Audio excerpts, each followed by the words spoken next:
কৃষ্ণ আপোনালোকৰ লগত ভিডিঅ' এটা শ্বেয়াৰ কৰিছোঁ। ভিডিঅ'টো আপোনালোকৰ উপকাৰ আহিব। চাওক, শুনক আৰু বুজক। আমাৰ স্বাস্থ্য নিৰোগী কৰি ৰাখিবলৈ হ'লে আমি আমাৰ বাৰীতে হোৱা এটি কোমোৰা যদি 3 পিচ কৰি 2 ইঞ্চি মানৰ জোখাৰে পিচটো কৰিব লাগে। এনেকৈ 3 পিচ কৰি বাকলি গুচাই ধুনীয়াকৈ ধুই ৰাতিপুৱা আমি যদি খালী পেটত খাওঁ, এনেকৈ দৈনিক যদি আমি খাব পাৰোঁ বা এদিন এৰি এদিন খাব পাৰোঁ, তেতিয়াহ'লে আমাৰ স্বাস্থ্য নিৰোগী হৈ থাকে। ই আমাৰ পাকস্থলী শোধন কৰে আৰু আমাৰ কিবা বিষাক্ত থাকিলেও শৰীৰত পাচাব পায়খানাৰ দৰে বাহিৰ কৰি দিয়ে। ইয়াক আমি প্ৰমাণ পাইছোঁ। আমি ডাক্তৰ কবিৰাজ নহয়। আমি যিহেতু ইয়াক খাই ইয়াৰ গুণখিনি আয়ত্ব কৰিব পাৰিছোঁ আৰু এই গুণখিনি আপোনালোকৰ লগত আমি প্ৰকাশ কৰিছোঁ।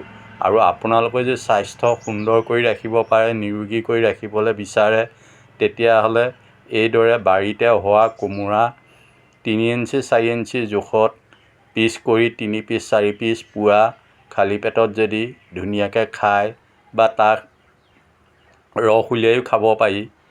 1 কাপ ৰস উলিয়াই যদি খাব পাৰে তেনেকৈও পাৰি বা চোবাইও খাব পাৰি।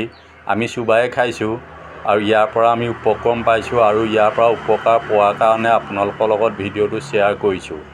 কাৰণ সুন্দৰ স্বাস্থ্য এটা সকলোৱে বিচাৰে আৰু আমি সত্য কথা কৈছোঁ। সত্য সুন্দৰ আৰু ইয়াক আপোনালোকে পৰীক্ষা কৰক, প্ৰমাণ কৰক। ইয়াৰ পৰা সুফল পাব। আৰু ভিডিঅ'টো যদি ভাল পাইছে তেতিয়াহ'লে বন্ধুবৰ্গ বা আত্মীয়লৈ প্ৰেৰণ কৰিব। তেওঁলোকো নিৰোগী হৈ থাকক। সকলোৱে নিৰোগী হৈ থকাটো আমাৰ বাঞ্ছনীয়।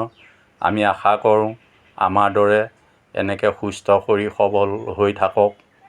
সমাজত সুন্দৰভাৱে তেওঁলোকৰ স্বাস্থ্য প্ৰদৰ্শন কৰক আৰু ঘৰুৱা কাম কাজতো তেওঁলোকে সফলতা লাভ কৰক। সেই আশাৰে আমি ভিডিঅ'টো আপোনালোকৰ লগত শ্বেয়াৰ কৰিছোঁ।